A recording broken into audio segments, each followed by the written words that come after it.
ચાલો દાખલો જોજો. પહેલી વખત તમે આવો કોઈક દાખલો જોવા જતા છે જે તમારા માટે બહુ મજેદાર હોઈ શકે, કાં તો પછી હમણાં એરટેલવાળા જેવો કંટાળ્યો તેવો બી હોઈ શકે. ચાલો જો પહેલાં એક્સ લિમિટેડ વાળો દાખલો મોકલેલો હતો ને ફોટો. ચાલીસ આ ફટાફટ. આ જો આ બધા એકમાંથી ભિખારી જેવા ફોન કાઢો નહીં, હમણાં હવે નહીં ઉઠતી, ત્યાં જ બેહી રહેજે. આ ખસવાની જોઈએ વિડીયો. ચાલો એક્સ લિમિટેડના નીચે આપેલા પાકા સરવૈયા પરથી ભંડોળ પ્રવાહ પત્રક તૈયાર કરો. જોજો અહીંયા ઉપર ભંડોળ પ્રવાહ પત્રક એટલે આ તૈયાર કરવાનું છે તમારે ખાલી, બરાબર. પણ આપણે પહેલા દાખલામાં બધી વસ્તુ શીખવાના. તમારા એક્ઝામમાં બી પૂછાય ખાલી ભંડોળ પ્રવાહ પત્રક, તો બી તમારે બધું તૈયાર કરી જ દેવાનું, બરાબર. બધું એટલે ક્યાંથી નક્કી થયું છે, શું થયું, બધું કહે. પહેલાં તો તમારે ભંડોળ પ્રવાહ પત્રક તૈયાર કરવાનું છે. હવે નીચે તમને આખું પાકું સરવૈયું આપેલું છે. તમારો ગુણોત્તરનો દાખલો હોય, આ દાખલો હોય કે રોકડ પ્રવાહ પત્રક હોય, બધામાં તમને પાકું સરવૈયું જ દેખાય. એટલે કયો દાખલો ગણવાનો છે તે ખાસ ધ્યાનમાં રાખજો. નહીં તો પહેલામાં પેલું ગણ્યા કરે ને પેલામાં પેલું ગણ્યા કરે, ગધેડાએ હોદ્યા કરે. આમાં તો હોદવા જ નહીં કીધેલું, એમ કહે પાછી. ચાલો વધારાની માહિતી જો. વધારાની માહિતીમાં ટોટલ 4 હવાલા આપેલા છે, બરાબર. આટલી વસ્તુ છે, કંઈ વાંચવાના નહીં, ડાયરેક્ટ તમારો દાખલો પર જ જાય. આ વધારાની માહિતી જે આપી હોય તે સૌથી પહેલાં તમારે એક પત્રક બનાવવાનું, કાર્યશીલ મૂડીમાં ફેરફાર દર્શાવતું પત્રક. એના પછી બનાવવાનું ભંડોળ પ્રવાહ પત્રક. આની જગ્યા આગળ પાછળ થાય કંઈ ફરક પડવાનું નથી, બરાબર. એના પછી ત્રીજું ખાનું બનાવવાનું સુધારેલું નફા નુકસાન ખાતું. આ 3 ખાતા તમારા ફિક્સ, બાકીના 3 તમારે વિચારવા પડે. આ જે 3 છેલ્લા બનાવ્યા છે તેની જગ્યાએ 10 બી આવી શકે, એવા જ ખાતા, બરાબર. પણ એ તમારા હવાલા પરથી નક્કી થાય. સૌથી પહેલાં આ પત્રક શીખીએ, બીજું બધું આજે છે ને ખાલી દાખલો ગણતા શીખો. અર્થ બર્થ પછી આરામથી શીખીએ. પહેલાં દાખલો આવડી જાય પછી અર્થ પર જાય આપણે, બરાબર. આ જે છે કાર્યશીલ મૂડીમાં ફેરફાર દર્શાવતું પત્રક, એનો નમૂનામાં વિગત, પછી 2 વર્ષમાં તમને કયા વર્ષ આપ્યા છે તે જોઈ લો. 2016 અને 2017. તો સૌથી પહેલાં અહીંયા ગયું વર્ષ આવવા જોઈએ 2016, અને અહીંયા આવવા જોઈએ તમારું 2017 ચાલુ વર્ષ, બરાબર. આટલું થઈ જાય. એના પછી કાર્યશીલ મૂડીમાં ફેરફાર દર્શાવતું પત્રકમાં તમને યાદ હોય તો લખાવેલું. અહીંયા સૌથી પહેલાં શું લખવાનું? ચાલુ મિલકતો. ધ્યાન રાખજો, કાર્યશીલ મૂડીમાં શું આવે? કાર્યશીલ મૂડીનું સૂત્ર ગુણોત્તરમાં શીખી ગયા તમે. કાર્યશીલ મૂડી બરાબર ચાલુ મિલકત માઇનસ ચાલુ દેવા. યાદ છે કે? હા ને, આવું તમારું ગુણોત્તરમાં સૂત્ર છે. કાર્યશીલ મૂડી બરાબર ચાલુ મિલકત માઇનસ ચાલુ દેવા. તો સૌથી પહેલાં અહીંયા ચાલુ મિલકતો લખીએ, પછી જે આવે તેમાંથી શું બાદ કરી દે? હું ચાલુ દેવા. પછી આપણને શું મળી જાય? ચોખ્ખી કાર્યશીલ મૂડી. ક્લિયર થાય આટલું બધાને? ચાલો, બસ એ જ તમારે ઊભું કરવાનું છે. તો ચાલુ મિલકતો હોદો. પાકા શ્રેયામાં ચાલુ મિલકત ડાયરેક્ટ હેડિંગ દેખાતું જશે કે શું શું આપ્યું છે. સૌથી પહેલાં સ્ટોક, દેવાદારને રોકડ. તો સૌથી પહેલાં અહીંયા મેં લખી દઉં સ્ટોક કેટલો છે? 16માં 2,50,000. 17માં 2,10,000. પછી દેવાદારો 3 લાખ 2,40,000. પછી રોકડ સિલક. હા, પંખો ધીરો કરવા લો, અવાજ આવે વિડીયોમાં. રોકડ સિલક 3,24,000. ખાલી 24,000. આ ભિખારી થઈ ગયા હું એક જ વર્ષમાં. હા ચાલો, એટલા જ છે, કંઈ વાંધો નહીં, બરાબર. આ થઈ ગયું. એના પછી આ બંનેનું ટોટલ કરવાનું. એ આવશે તમારા માટે એ 7,08,50,000, બરાબર. અને 2 ને 2 4, 4 40 50 60 70, 4 74, બરાબર. આવી ગઈ તમારી કુલ ચાલુ મિલકત. ક્લિયર ખબર પડે આટલું બધાને? હા ને, અહીંયા લખી દેમ કુલ એ. એના પછી એમાંથી શું વાત કરવાનું? ચાલુ દેવા. ચાલો, ચાલુ દેવા માટે હવે આવી જાવ હેડિંગમાં. લેણદારો. ચાલો પહેલાં અહીંયા લખીએ લેણદારો. કેટલા? 70,000 ને બંને 70. પછી કરવેરાની જોગવાઈ સ્ટાર કરો ને એને બાકી રાખો. એનું કારણ કેમ? તમને કરવેરાની જોગવાઈને સ્ટાર કરવાનું, એને બાકી રાખો. હવાલામાં ચેક કરો, કરવેરાને લગતો કોઈ હવાલો છે? કરવેરો ચૂકવ્યો, આવકવેરો ચૂકવ્યો, એવું કોઈ બી છે? બરાબર. જ્યારે તમને હવાલામાં એમ કીધેલું હોય ને આવકવેરો ચૂકવ્યો કે કરવેરો ચૂકવ્યો, તે ટાઈમે તમારે કાર્યશીલ મૂડીના પત્રકની અંદર કરવેરાની જોગવાઈ લખવાની નહીં, તેનું અલગથી ખાતું બનાવવાનું. ક્લિયર ખબર પડ્યું બધાને? અને હવાલામાં આપ્યું છે કરવેરા ચૂકવ્યા, એટલે અહીંયા નથી લખ્યું, એનું અલગથી ખાતું બનાવ્યું. ક્લિયર આટલું બધાને? જો નહીં આપેલું હતું તો આપણે અહીંયા લખતે, બરાબર. ચાલો આગળ. લેણદારો પછી કરવેરાની જોગવાઈ, પછી ગાલખાદ અનામત 30,000 ને 24,000. અત્યાર સુધી કંઈ ગૂંચવાડો નથી ને? એક જ વસ્તુ અત્યારે શીખા છે, કરવેરાની જોગવાઈ. હવાલો આપ્યો છે એટલે ખાતું બનાવ્યું છે. ચાલો, મારો ટોટલ એટલે કુલ બી મળે 1 લાખ 10 એમ કે પેલી જો નોટ 94, બરાબર. ચાલો હવે આપણે શોધીએ ચોખ્ખી કાર્યશીલ મૂડી શોધજે તું મૂડી મિલકત. ચાલો એ માઇનસ બી કરવાનું. 850 માઇનસ 1 લાખ એટલે કેટલા? 7,50,000 અને 4 કેટલા? 80,000. પછી જોજો અહીંયા બધા આના પછી આનું ફાઇનલ ટોટલ કરવાનું. ફાઇનલ ટોટલ છે ને બંનેનું સરખું જોવા જોઈએ. આ 7,50,000 તો અહીંયા બી કેટલા આવવા જોઈએ? 750. તો જેટલા ખૂટતા છે ત્યાં કરો ક્વેશ્ચન માર્ક. આજે અહીંયા આ જો આટલું જ જોવાનું ખાલી. આ 750 અહીંયા બી 750 લખ્યા, એમાંથી બાદ કરો એટલે કેટલા આવે? 3,70,000. આ ખબર પડી શું કર્યું? ટોટલ મને ખાલી બાદ કર્યું છે ક્વેશ્ચન માર્ક. પૂછ્યું બધાને? અને આ જે પત્રક છે હજુ વધારો ઘટાડવા માટે તમારે એક વસ્તુ ધ્યાનથી શીખવા પડે તે જો. જો મેં અહીંયા કાર્યશીલ મૂડીનું સૂત્ર લખું, કાર્યશીલ મૂડી બરાબર ચાલુ મિલકત માઇનસ ચાલુ દેવા. એક ઉદાહરણ ડાયરેક્ટ મોડે મોડે લખતો છે. જો ચાલુ મિલકત મારી 50,000 માઇનસ ચાલુ દેવા છે મારા 10,000, તો કાર્યશીલ મૂડી કેટલી આવે? 40,000. બરાબર. હવે સમજો, જો મારી ચાલુ મિલકત વધે એટલે 50,000 ના 60,000 થાય તો આ કેટલા થઈ જાય? 50,000 થઈ જાય. ખબર પડે? આ એક સાદું સિમ્પલ. જો મારી ચાલુ મિલકત વધી તો કાર્યશીલ મૂડી બી વધી. જો કાર્યશીલ આ ચાલુ મિલકતને 40 કરી દેમ ને આ 10, તો હવે પાછા કેટલા થઈ જાય?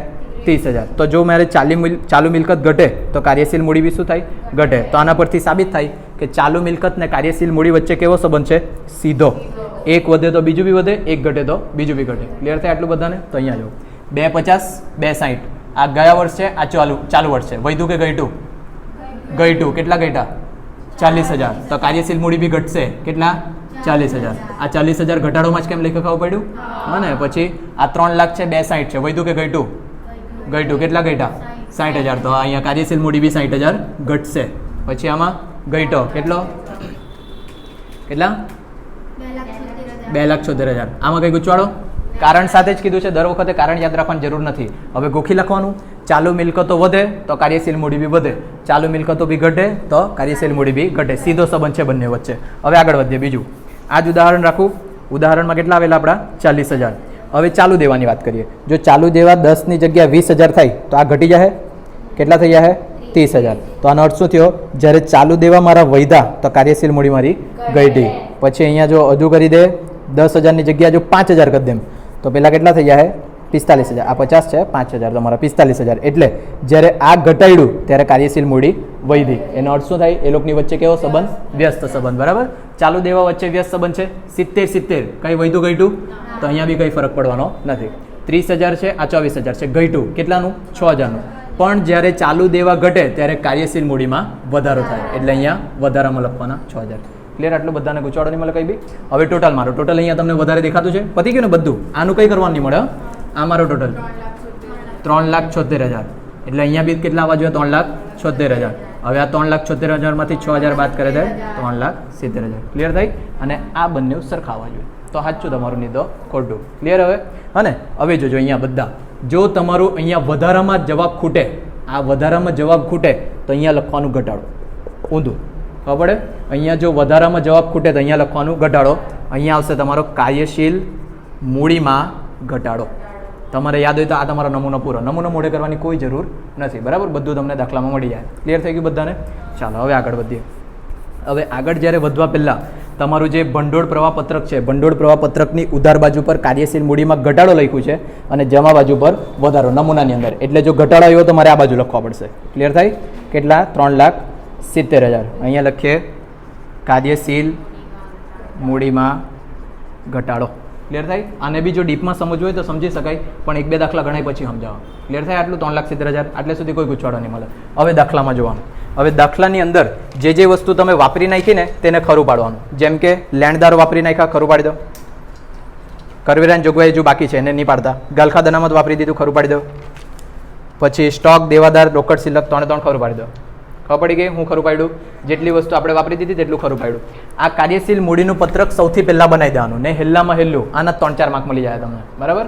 આ કમ્પ્લીટ થાય. હવે જેટલું બી બધું વચ્યું છે ને એ બધું તમારે એક સાથે કરવા પડે. એક સાથે એટલે હવાલાની ઓછામાં ઓછી કેટલી એન્ટ્રી આપવાની? 2 એન્ટ્રી. પાકા સરેમાંથી લખે તો કેટલી એન્ટ્રી આપવાની? 1 એન્ટ્રી. તો પહેલા હવાલાથી સ્ટાર્ટ કરીએ. ચાલો પહેલો હવાલો. 2017ના વર્ષ દરમિયાન પ્લાન્ટ યંત્રો. દેખાઈ ગયું? પ્લાન્ટ યંત્રો. આપણે કરવેરાની જોગવાઈનું ખાતું કેમ બનાવ્યું? કેમ કે એની અંદર હવાલો હતો એટલે આ ખાતું બનાવ્યું. પ્લાન્ટ યંત્રોનું બી બનાવવાનું. કેમ કે એનો હવાલો આપેલો છે. બરાબર. ચાલો હવાલા પરથી ખબર પડી ગઈ પ્લાન્ટ યંત્રનું ખાતું બનાવવાનું. તો પહેલા ખાતાની અંદર બાકી લખવાની તે પ્લાન્ટ યંત્રો મિલકત. મિલકતની કઈ બાકી? ઉધાર. તો ઉધાર બાજુ પર લખવાનું બાકી આગળ લાવ્યા તો જમા બાજુ પર બાકી આગળ લઈ ગયા. એક વખત કન્ફર્મ કરી લે. હા પરફેક્ટ. પાછું સાંભળી લેજો. પ્લાન્ટ યંત્રો મિલકતની કઈ બાકી? ઉધાર બાકી. ઉધાર બાકી એટલે ઉધાર બાજુ પર બાકી આગળ લાવ્યા તો જમા બાજુ પર બાકી આગળ લઈ ગયા. ક્લિયર આટલું? પ્લાન્ટ યંત્રો હો તો પાકા સર્વેમાં 6 લાખ. જો 2016 જે છે તે તમારા બાકી આગળ લાવ્યામાં 6 લાખ અને 2017 કેટલા છે? 8 લાખ. તે તમારા બાકી આગળ લઈ ગયા. આટલું ક્લિયર બધાને? હા ને? ચાલો એટલે પેલું પ્લાન્ટ યંત્ર ખરું પાડી દો. જે વસ્તુ વાપરે તે તરત ખરું પાડી દેવાનું. ગુસ્તો છે અત્યાર સુધી બધાને ને? ચાલો એના પછી હવે હવાલો વાંચીએ. હવાલામાં જો હવાલો વાંચવા પહેલાં આપણે બધા હવાલા વાંચી જ કાઢું એક વખત, પછી એન્ટ્રી મારીએ.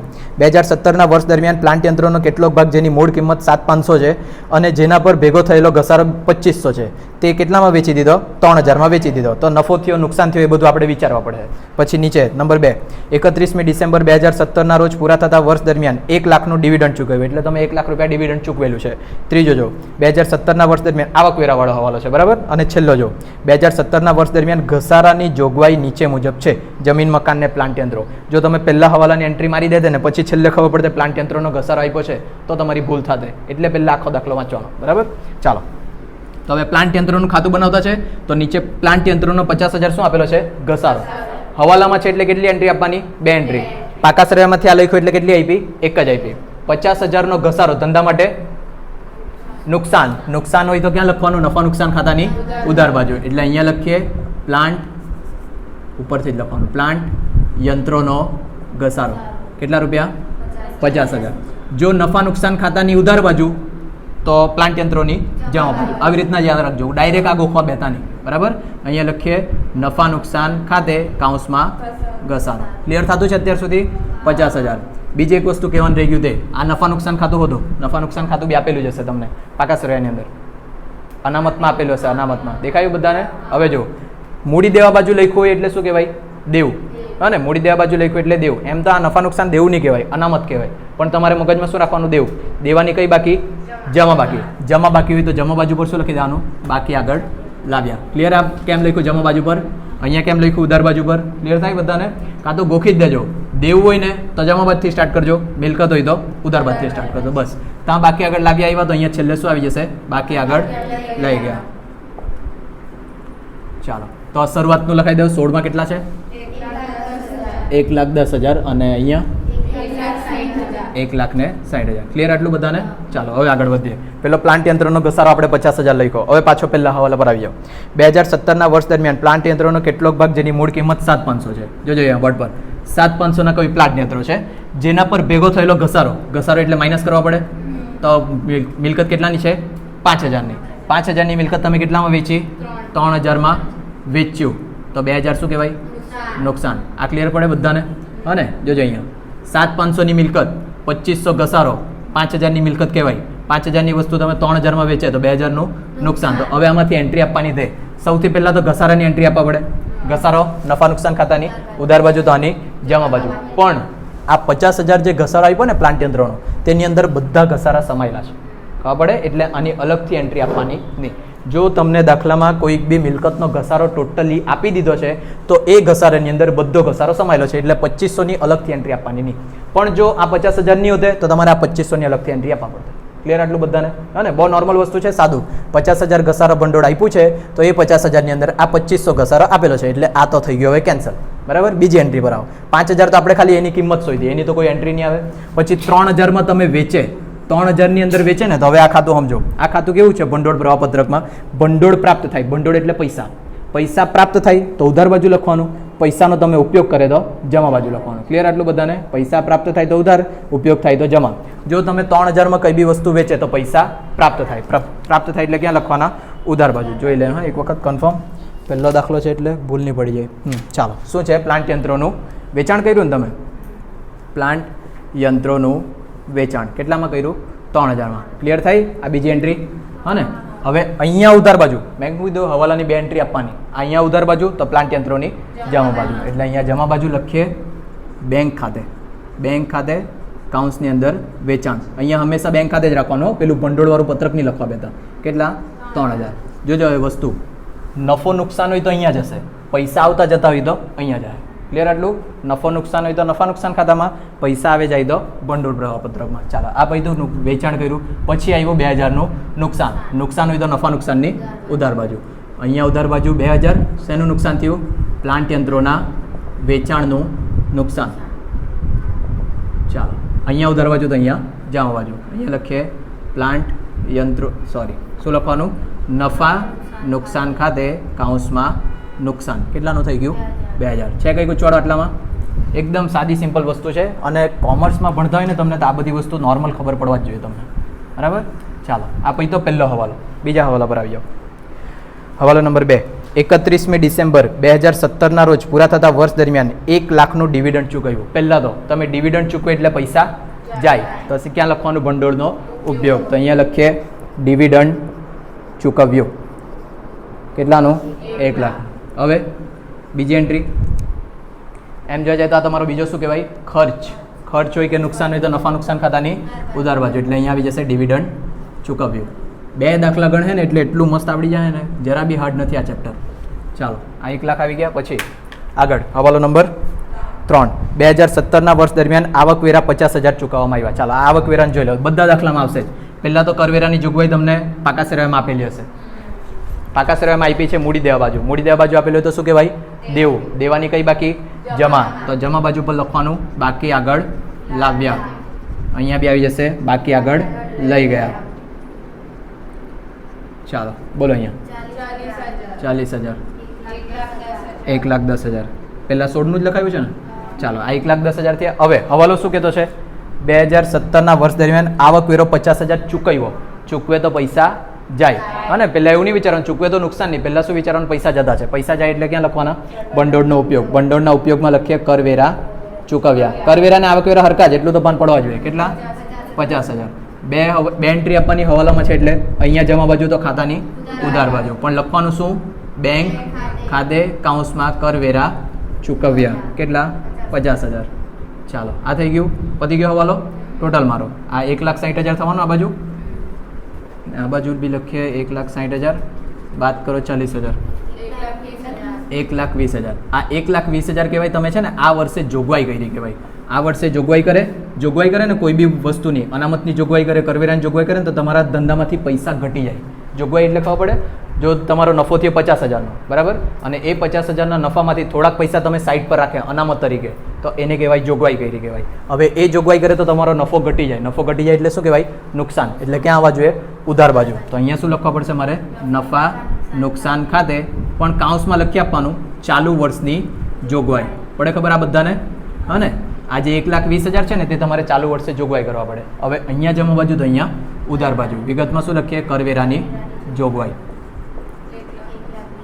1,20,000 ને કાઉન્સમાં શું લખી દેવાનું? ચાલુ વર્ષ. ક્લિયર આટલે સુધી બધાને? ચાલો આગળ વધીએ. હવાલો નંબર 4. ચોથો હવાલો જો 2017ના વર્ષ દરમિયાન ઘસારાની જોગવાઈ નીચે મુજબ છે. જમીન મકાન ને પ્લાન્ટ યંત્રો. પ્લાન્ટ યંત્રો તો આપણે બતાવી દીધું. બચ્યું શું? જમીન મકાન. જમીન મકાનનો બી હવાલો આપેલો એટલે મારે જમીન મકાનનું ખાતું બનાવવું પડ્યું, બાકી બનાવવાની જરૂર નથી. ક્લિયર આટલું શ્વેતા? હા ને, હવાલો આપ્યો છે એટલે જમીન મકાનનું ખાતું બનાવ્યું. જમીન મકાન મિલકત કે દેવું? મિલકતની કઈ બાકી? ઉધાર. એટલે ઉધાર બાજુ પર લખીએ બાકી આગળ લાવ્યા. કેટલા રૂપિયા? 4,20,000. અને બાકી આગળ લઈ ગયા જમા બાજુ પર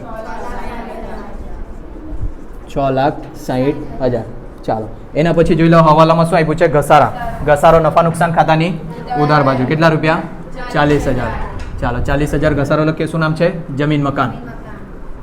જમીન મકાનનો ઘસારો. જો અહીંયા ઉધાર બાજુ તો આમાં જમા બાજુ. વિગતમાં લખવાનું નફા નુકસાન ખાતે કાઉન્સમાં ઘસારો. કેટલા રૂપિયાનો? 40,000. ઓય પાછળ અવાજ નહીં કરતા, અત્યારે આવ્યા. ટોટલ મારો પેલી બાજુ વધારે દેખાતું છે 660 ને 40 એટલે 7 લાખ. બરાબર, વિડીયોમાં દેખાતું છે કે? હા ચાલો 7 લાખમાંથી આ 4,20,000 માઇનસ કરો.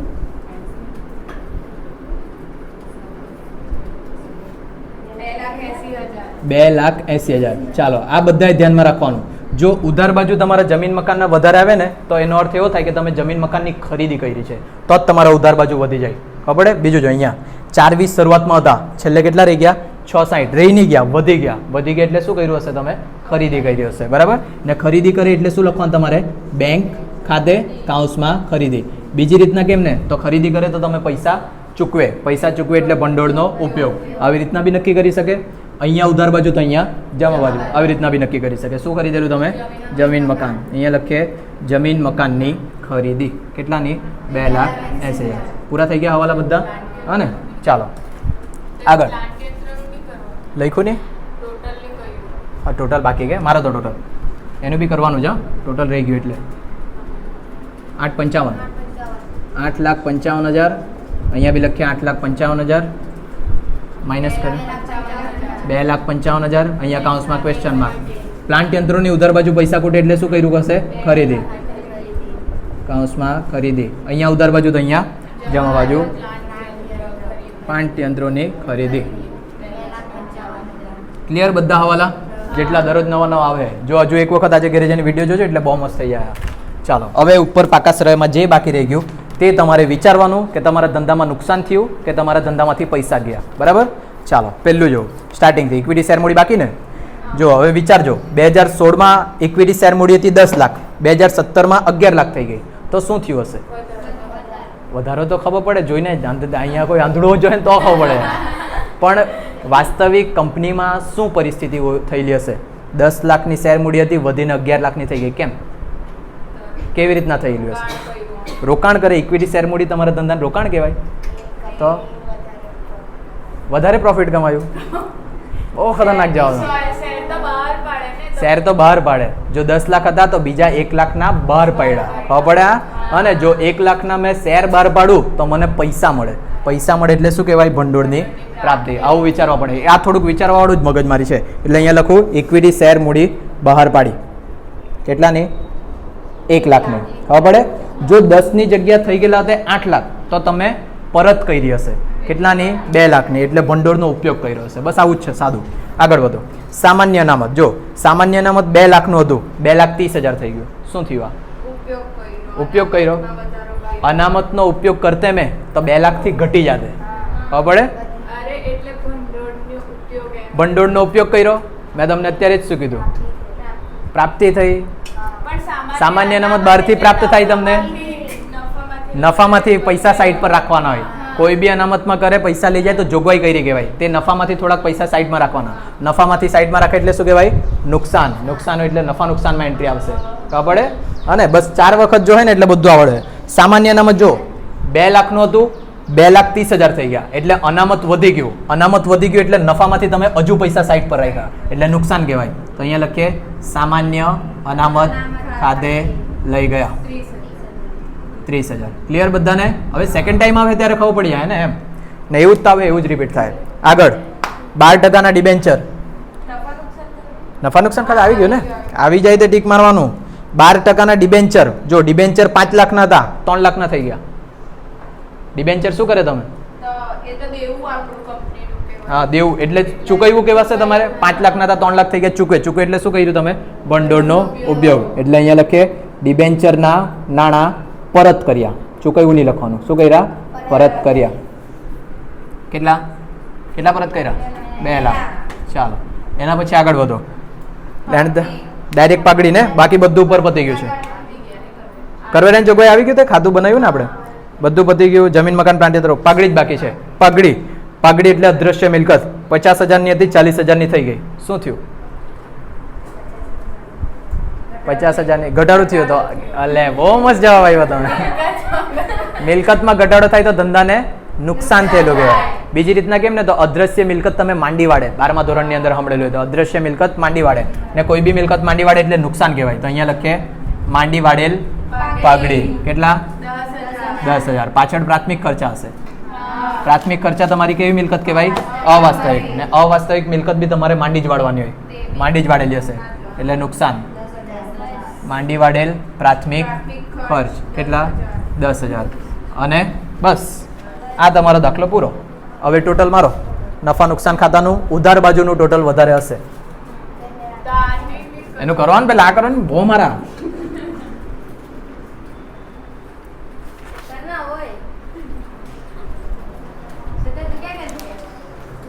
श्वेता अभी टेंशन में, ऐसा दाखला कैसे गिनूंगी मैं? अरे बो हेलो जाए दाखलो कहीं મળે નહીં. ખાલી મનમાં બાંધજો ઈઝી છે તો જ. ઈસા તો પેક કરવા લાગી.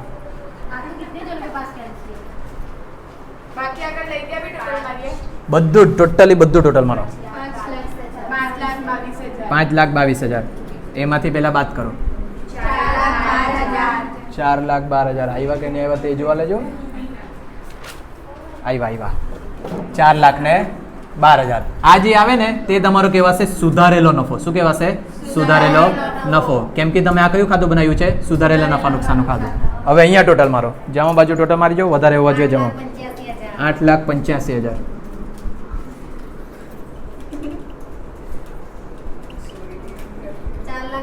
ચાર લાખ 12,000. આ શું આવ્યો? સુધારેલો નફો. આ સુધારેલો નફો ને પેલો સુધારેલો નફો સરખો હોવા જોઈએ તો આ તમારો દાખલો સાચો, નહીં તો ખોટું. બસ આટલું જ છે. આના તમારે 14 માર્ક મેળવવાના છે. કમ્પલસરી પૂછાય આ દાખલો. બરાબર. All the best.